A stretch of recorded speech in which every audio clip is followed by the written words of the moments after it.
1절, 2절 한번 보세요. 선지자의 제자들이 엘리사에게 이르되 보소서 우리가 당신과 함께 거주하는 이곳이 우리에게는 좁으니 우리가 요단으로 가서 거기서 각각 한 제목을 가져다가 그곳에 우리가 거주할 처소를 세우사이다 하니 엘리사가 이르되 가라 하는지라. 이 엘리사는 엘리야의 제자입니다. 여러분, 엘리야의 후반기 사역은 사람을 세우는 일에 집중했다 그랬어요.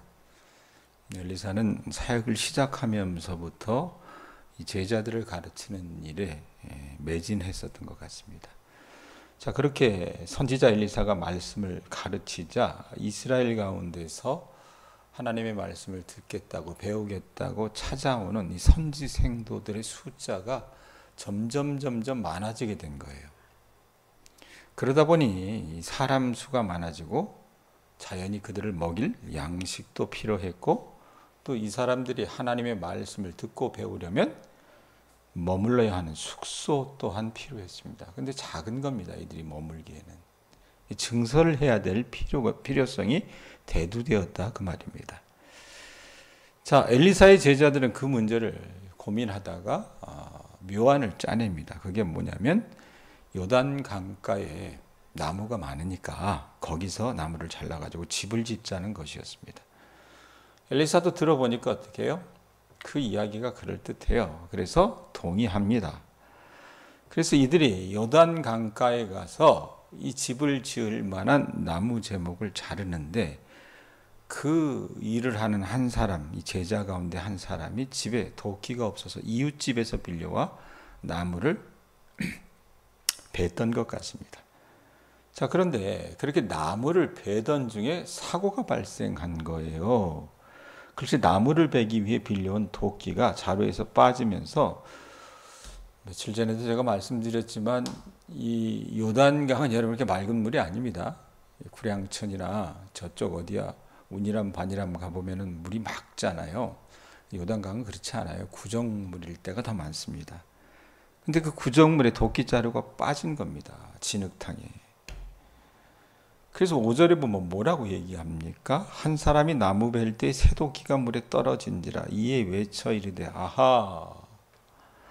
그리고 뭐라 그래요? 내 주여 이는 빌려온 것이니이다 하니 이렇게. 뭐 도끼자루 하나 빠졌는데 그거 가지고 왜 이렇게 탄식을 하느냐 이러지만 여러분 이 시대가 철기 시대예요. 철기 시대. 아이들이 여러분들 자녀들이 학교 가면 이제 뭐 구석기, 신석기, 뭐 청동기, 철기에서 이렇게 쭉 배우거든요. 이게 철을 처음 쓴 시대, 철기 시대라 그러는데 이 시대에 여러분 쇠로 만든 도끼는요 아주 희귀한 것이었어요. 그러니까 도끼가 굉장히 비싼 값어치를 하는 것이었다 그 말입니다. 근데 그 비싼 도끼가 어떻게 해요? 물에 빠져버렸어요. 이 말은 뭡니까? 내가 이웃의 차를 빌렸다가 어떻게 사고를 내는 것과 같은 비슷한 상황이 벌어진 거라고 보시면 돼요. 참 난처하잖아요. 네? 자, 엘리사가 그 상황을 듣고 해결을 해요. 어떻게 해결합니까? 6절, 7절 보세요. 하나님의 사람이 이르되 어디 빠졌느냐 하며 그곳을 보이는지라. 어디라고 얘기했겠죠. 엘리사가 나뭇가지를 베어 물에 던져 새도끼를 떠오르게 하고 이르되 너는 그것을 집으라 하니 그 사람이 손을 내밀어 그것을 집으니라. 자, 엘리사가 여러분 이 도끼를 잃어버린 이 제자를 꾸짖지 않고 대신 도끼를 어디에 빠뜨렸는지 물어요. 묻고 나뭇가지로 도끼를 떠오르게 했다고 하는 아주 기가 막힌 이적을 행합니다. 그래서 도로 찾게 해줬습니다. 자, 그럼 여러분 우리가 이런 이야기를 듣고 보면은요 어때요? 신앙이 별로 없는 사람은 무슨 성경이 무슨 주술과 마법을 이야기하는가? 이렇게 생각하기 쉬운데 사실은 그렇지 않습니다. 여러분 이 일은 엘리사를 통해 하나님께서 행하신 일들 가운데 작은 아주 소소한 기적 가운데 하나였습니다.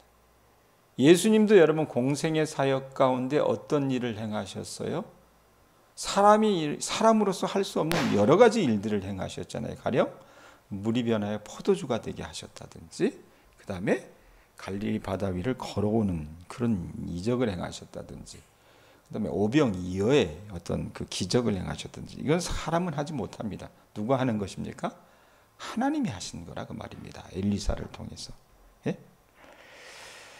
근데 여러 가지 여러분 그 기적들이 있었지만 이건 어떻게 보면 아주 작은 기적이었어요. 뭐 목숨을 살리고 이런 건 아니었으니까요. 그런데 그럼 뭐 도끼 차로 찾은 일을 왜 이 성경에 기록했을까? 이유가 있지 않겠어요? 그게 뭡니까? 비록 이렇게 사소한 일이라 하더라도, 그리고 우리의 실수로 빚어진 어떤 문제거나 사고였다라고 말할 수 있는 것들이라 하더라도 우리를 돌보시는 하나님의 손길에서 벗어나 있는 것은 아니라는 겁니다. 네? 여러분, 성경에는 하나님이 물에 빠뜨린 어떤 모든 도끼, 그 자루를 떠오르게 해주시겠다거나 잃어버린 열쇠를 찾게 해주시겠다고 하는 약속을 하지는 않으세요. 그렇지만 베드로전서 5장 7절에 보면 이런 말씀이 있어요. 너희 염려를 다 주께 맡겨버리라. 이는 저가 너희를 권고하심이라 라고 하는 말씀이 있습니다.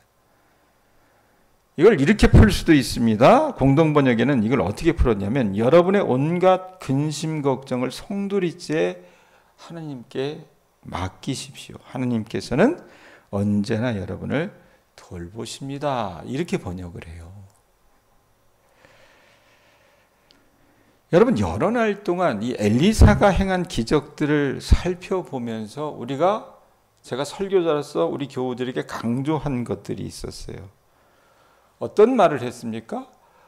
왜 우리 삶에는 이런 기적들이 나타나지 않는 걸까? 이런 의문을 우리가 갖는다 그랬잖아요. 근데 여러분, 사실 우리 삶에 기적들이 나타나지 않는 것은 아닙니다.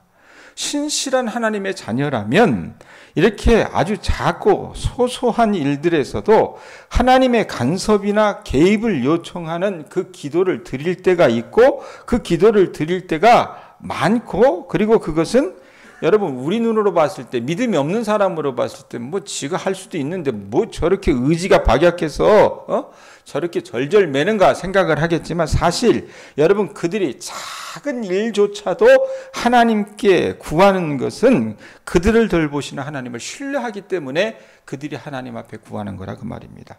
그렇게 하나님을 믿고 의뢰하면서 삶의 소소한 문제들이나 사고를 해결해 달라고 구할 때 하나님께서는 어떻게 하세요? 엘리사를 통해서 도끼자루를 찾게 해주셨던 것처럼 하나님 그분의 방법으로 우리들의 삶 가운데도 일하신다 그 말입니다. 여러분, 사실 우리 삶에 하나님이 이렇게 기적을 행하지 않을 것이라고 하는 생각들은 우리가 믿는 하나님이 능력이 없어서가 아니라 우리가 하나님을 어떻게 해요?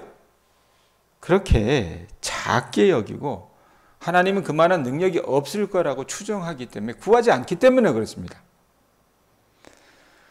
여러분의 믿음을 한번 시험해 보실 수 있었으면 좋겠습니다. 삶의 작은 문제까지도 돌보시는 그 하나님을 의뢰하며 구해 보시라고 말입니다. 그럴 때 하나님이 엘리사를 통해서 일하셨던 것처럼 우리 주님은 여러분의 삶 가운데 동일하게 일해 주실 줄로 믿습니다. 아셨어요? 지나온 생활을 한번 살아온 세월을 되돌이켜 보세요. 살아오시면서 참 이때는 내가 살 수 없었는데, 정말 죽을 것 같았는데, 여러분 어떻게 지금까지 살아올 수 있었는가? 그 작은 일, 어떻게 보면 큰 일일 수도 있긴 하겠지만, 그런 소소한 일 가운데 하나님의 간섭과 개입이 없었다면 여러분 우리는 살지 못했을 거라고 말입니다. 이 새벽 이 말씀을 들으시면서 여러분 우리의 삶을 돌보시는 그 하나님의 세미한 그 손길들을 느끼시고 그것을 의뢰하면서 구해 나가실 줄 아는 주님의 자녀들 되실 수 있기를 바랍니다. 자, 그 다음에 하나님이 이렇게 엘리사를 통해서 소소한 일 가운데만 역사하셨는 거 아니에요. 8절부터 보면 또 다른 일을 합니다. 8절 9절에 어떤 일이 있습니까? 그때에 아람 왕이 이스라엘과 더불어 싸우며 그의 신복들과 의논하여 이르기를 우리가 아무데 진을 치리라 하였더니 하나님의 사람이 이스라엘 왕에게 보내 이르되 왕은 삼가 아무 곳으로 지나가지 마소서 아람 사람이 그곳으로 나오나이다 하는지라 이랬어요. 자, 이틀 전부터 제가 나아만이라고 하는 이 아람의 군대 장관의 이야기를 다룰 때에 이 사람이 여러분 수리아 또 아람이라고 하는 나라의 군대 장관이라는 것을 여러분들에게 주지시켰습니다. 자, 그런데 이 아람이라고 하는 나라가 이스라엘의 여러분 어떻게 친선 관계가 아니었어요. 친한 관계가 아니었어요. 왼수였습니다. 왼수. 적이었다고 말입니다. 그러니 자주 괴롭혔던 거예요. 그래서 이들이 항상 기회를 노리다가 틈만 나면 어떻게 했냐면 공격을 해야 됐던 겁니다. 자, 이런 아람 군대의 공격을요, 이스라엘이 감당할 수가 없어요. 왜냐하면 전면전을 하는 것도 아니고, 우리로 얘기하면 아마 게릴라전, 기습 공격을 많이 했던 것 같아요.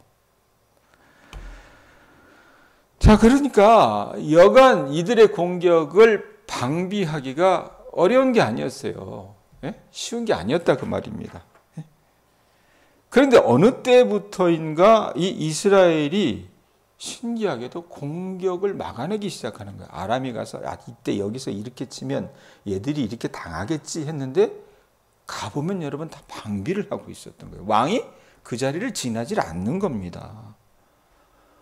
그러니까 아람 왕이 생각을 해보니까 이게 기가 막힌 거예요. 신통방통한 일이에요.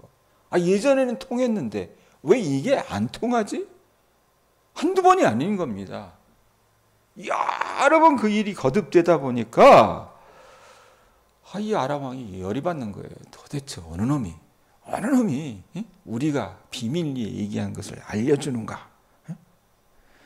그 첩자를 잡자. 이런 여러 가지 생각을 딱 하고 있었는데 그 부하들 중에 한 사람이 이 얘기를 해요. 뭐라고 얘기합니까? 사실 그것은 엘리사라고 하는 하나님의 사람 때문이다라고 얘기를 해줘요. 엘리사가 왕에게, 이스라엘 왕에게 아람 군대가 매복한 곳에는 가지 말라고 얘기를 했던 거예요. 또 아람 군대가 기습 공격을 하려고 할 때는 반드시 대비하고 있다가 물리치게 조언을 해줬던 겁니다. 자, 그러니까 이스라엘 왕은 엘리사가 하라는 대로만 하면 아무리 아람 군대가 매복을 하거나 기습 공격을 해도 어떻게 해요? 다 막아낼 수 있었던 겁니다. 그러니까 아람 왕 입장에서는요, 너무 열이 받는 거예요. 그래서 이 간첩이 누구냐? 이래가지고 그냥 막 찾고 있는데 어느 날 신하가 와서 사실은 그게 아닙니다, 왕이요. 이러면서 얘기하는 게 11절, 12절이에요. 한번 보세요. 뭐라고 얘기합니까?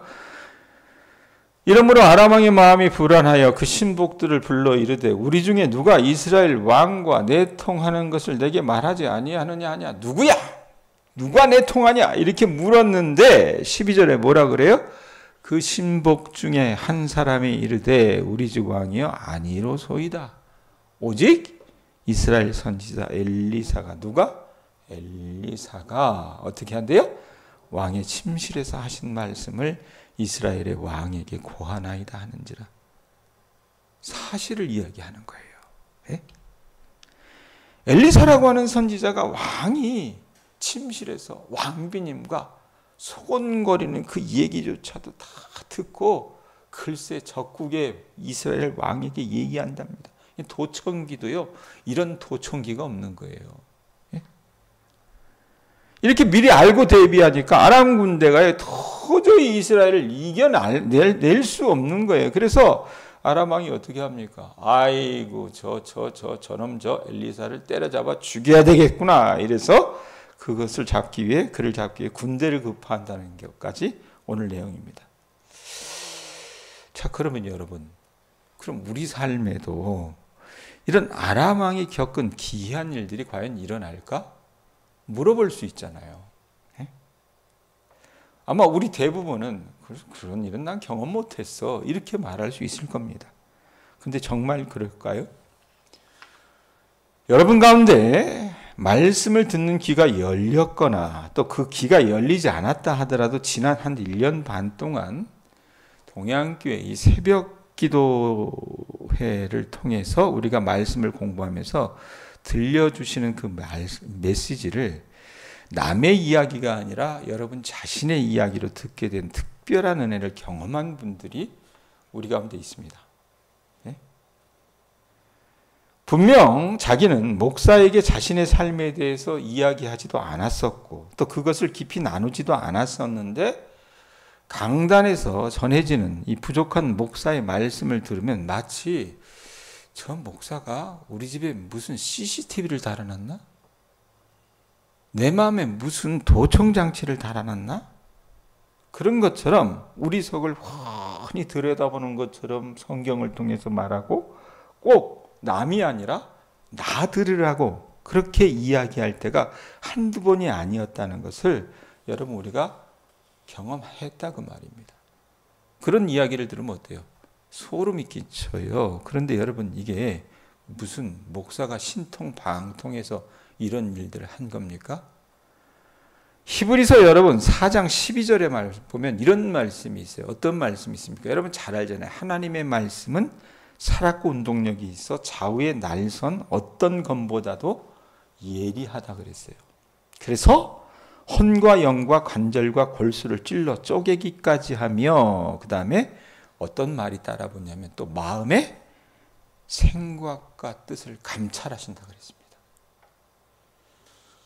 이걸 새 번역에는 이렇게 번역을 하는데 하나님의 말씀은 살아있고 힘이 있으며 어떤 양날칼보다도 날카로워서 사람 속을 깨뜨려 혼과 영을 갈라내고 관절과 골수를 갈라놓기까지 하며 마음에 품은 생각과 의향을 가려냅니다. 이렇게 풀어내요. 여러분 우리는 하나님의 말씀이 가진 신비와 기적을요 참 어떻게 해요? 평가절하할 때가 많습니다. 가볍게 여길 때가 많아요. 그러나 감사하게도 여러분 우리가 이 동양교회 새벽 예배 시간을 통해서 하나님께서 때마다 교회나 교우 개인들의 형편과 삶 속에서 이 말씀에 있는 것처럼 우리의 생각을 하나님께서 꿰뚫고 아프지만 병든 영혼을 치료하시며 때로 기분 나쁘고 불쾌할 때도 있었지만 우리 마음에 품은 그릇된 생각과 의향을 가려낼 때도 적지 않았다는 것을 우리는 인정합니다. 안 그래요, 백권사님? 그러므로 수천 년 전에 아람 왕이 겪었던 엘리사의 일은요, 오늘 우리에게도 나타나고 있다는 것을 우리는 어떻게 해요? 수긍해야 된다 그 말입니다. 그리고 그것은 아람 왕에게는 여러분 비은혜였어요. 은혜가 아니었어요. 끔찍한 일이었지만 우리에게는 은혜일 수 있다는 것을 여러분들 아실 수 있기를 바랍니다. 예? 그렇다면 이 새벽마다 들려주시는 이 말씀의 수술대에 저나 여러분이나 우리 자신의 이 심령을 올려놓으실 수 있기를 부탁드립니다. 아프지만 하나님의 말씀이 행하시는 그 수술은 우리의 병든 심령을 근원적으로 치료해 주실 것이며 병들어 죽을 위험에 처한 우리 영혼을 고치고 회복할 능력이 있다는 것을 저나 여러분이나 인정했으면 좋겠습니다. 여러분들에게 말씀을 듣는 이 시간이 그런 시간이 될 수 있기를 주님의 이름으로 축원드립니다. 자, 돌보시는 하나님, 우리의 내면을 살피시고 수술하시는 그 하나님의 은혜를 여러분들 사모하시면서 이 새벽에 기도하실 수 있는 주의 자녀들 되시기 바랍니다. 기도하겠습니다. 하나님